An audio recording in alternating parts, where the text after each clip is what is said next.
2. It's episode 12, part 1 of it's Richard Matt's House of Horrors. This special episode is films inspired by Stephen King books. Surprisingly, which I'm sure people probably know, not all of these films, well, not all films based on these books are horror films. No. He's actually done a few that Some aren't classics. horror. No. Yeah, so maybe we'll teach you some things. You probably know it, but I reckon there'll be a lot of people who don't know. yeah, You know. So his like alias is it's Richard Bachman. yeah. Which I actually found out today. so he taught me something there. Fountain of knowledge. There you go. Good old Wikipedia. I knew that before. Of course you did. I did before Wikipedia was born. So my favourite Stephen King film, TV series, whatever you want to call it, because some of them are really long, is Salem's Lot, which was about 1978. Yeah. It's a vampire film. It's got David Soul, James Mason, Jeffrey Lewis, and some other people. I haven't seen it in years, and I'm talking years. It's really good. Yeah, I do remember it being good though. It's really good. I mean, if you watched it now, it may be a bit dated, and you'd be like, they did remake it actually, with Rob Lowe, yes, Donald Sutherland. I haven't seen that one. I've seen the Rob Lowe one as well. So it's not as good. Once again, I haven't seen it in years though. But it's a little vampire story of the normal thing. A new guy moves into town. He's got a caretaker. People start dying. There's murders. There's one. I think he's a newspaper reporter. Yeah. And he tries to solve what's going on. He teams up with a teacher and a priest. It's really good. I actually haven't watched it for a few years. I need to revisit it. Yeah. Same here. It's good. It's about 3 hours long though, so you need to set aside a lot of time to watch it. Yeah. I mean, I would say it's like my favourite one is, well, it's actually not a horror. It's The Running Man, which starred based Arnold Schwarzenegger, and basically like that was a short story written by Stephen King, aka it's Richard Bachman, and that's probably one of my favourite Arnie films anyway. Yeah, it's you know what I mean, and it's about. It's set in the future and all that. And if you haven't seen Running Man, come on, people, you need to see Running Man. But if you're young, you've probably seen The Hunger Games. It's a rip-off of The Running Man. Yeah, definitely. This one was 18. Yeah. Because Running Man was awesome. And it starred, like I said, it's Arnold Schwarzenegger. And Maria Conchita Alonso. Yes, and Jesse the Body Ventura. And Yaphet Kotto. Yes. And... What is the old guy's name? I suppose it is Richard. Yeah, he's Dawson. No, he is actually a TV show host, isn't he? He's English, you know. Is he? Yeah, he's English. You learn't something. I learned something There you go. today. But yeah, so basically, he was like so he works for kind of like a cable company, and like he was part of the he's part of the government, wasn't he? Kind of thing. And then like. They were wiping out basically quite a lot of this like kind of like this like poor kind of city, and like they were killing like loads of these people, and then like he stood up for them kind of thing, and then he got set up, and then he gets put into this like kind of like Hunger Games, but obviously they're a lot more awesome. And so basically like it's this like game show basically where you've got to fight against like gladiator basically like, sort of four of the biggest people going basically. Like you've got like one he's kind of like he was a sumo wrestler. Yeah, is that the ice hockey one? Sub-Zero, yeah.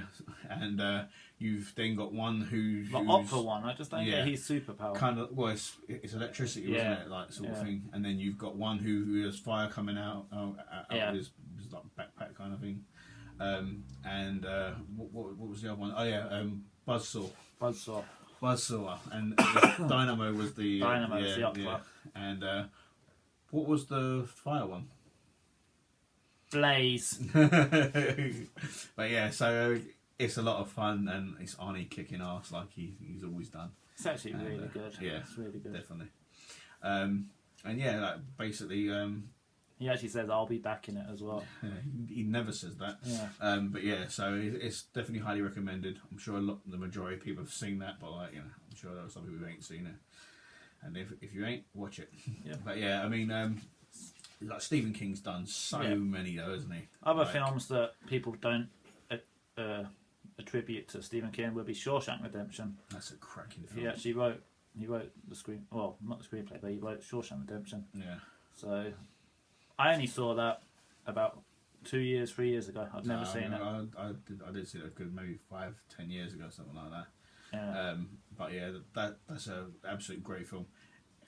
It's like Morgan Freeman and Tim Robbins. Tim Robbins, yeah, they're the main ones, isn't it? But it's also got the guy from. You wasn't a Scarface fan, was you? No. F. Murray Abraham, isn't he? I swear, like he's one of the prisoners. You might be getting confused with Innocent Man. He's in the one with Tom Selleck.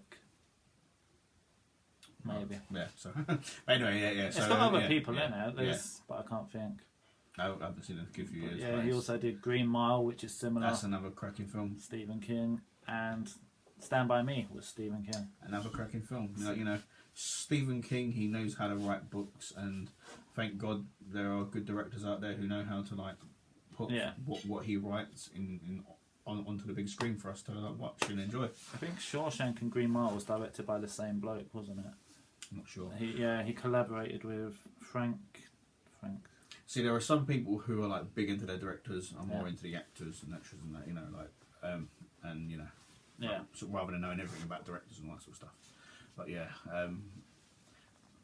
definitely, you know, he's had some classics, but you know, like sort of getting onto his actual horror ones as well. Which is why we're here. Yeah, exactly. You've got It. Yeah. Now, It terrified my wife when she was a kid. I'm not frightened of clowns, so I have no, like, you know, I just thought it was very well put. Now, obviously, it's classed as like a 2-part miniseries. I've always classed it as a film, a 3-hour film, basically. Like, I just watch it back to back, basically, and I class it as a film. I don't care if they say a 2-part miniseries. But yeah, it's basically like, you know, it. So it's a clown, but like he's more like a shape, isn't he? Yeah, he's a shapeshifter. Yeah, he takes the form of whatever you're scared of. Yeah. So he best knows your fears, and he just zones on in, basically. Played perfectly by Tim Curry. Yes. They were doing a remake. Who was the person touted for it? Though? Will Poulter. Yes, Will Poulter, the guy who's in the comedy with Jennifer Aniston. The name We're the Millers. Yeah. Yeah. So it's the actual guy who ends up getting like a big his testicle goes like that size. Basically, very funny. But yeah, so he's actually English, and he was the one who was touted for the actual role of Pennywise. Yeah. I'm not sure how he would do. I think he'd have done well. You know, he's basically said, you know, he was honoured to be put forward for that kind of thing. You know. I think they are going ahead with it at some point, though. Like, I reckon they will. It's one I actually wouldn't mind them remaking, because I'm not the biggest fan of it. Like, I find it. I liked it. I like the first part, and then I think it tails off a bit in the second part. I don't know if it just gets too long, and turns into a big giant spider, doesn't he? Yeah. So. And then the sling. But yeah. Beep beep, Richie. We all float down here. It's good. It's good. But it's not something I could watch again and again and again. Yeah. Well, yeah, it's definitely not one of them films you can just watch over and over, is it? Like, you know, like I said, it's a 3-hour film. So. Yeah. Like Salem Slot was a 4-part series as well, so he does. He's also did The Stand. Yeah, The Stand was 4 parts. Yeah.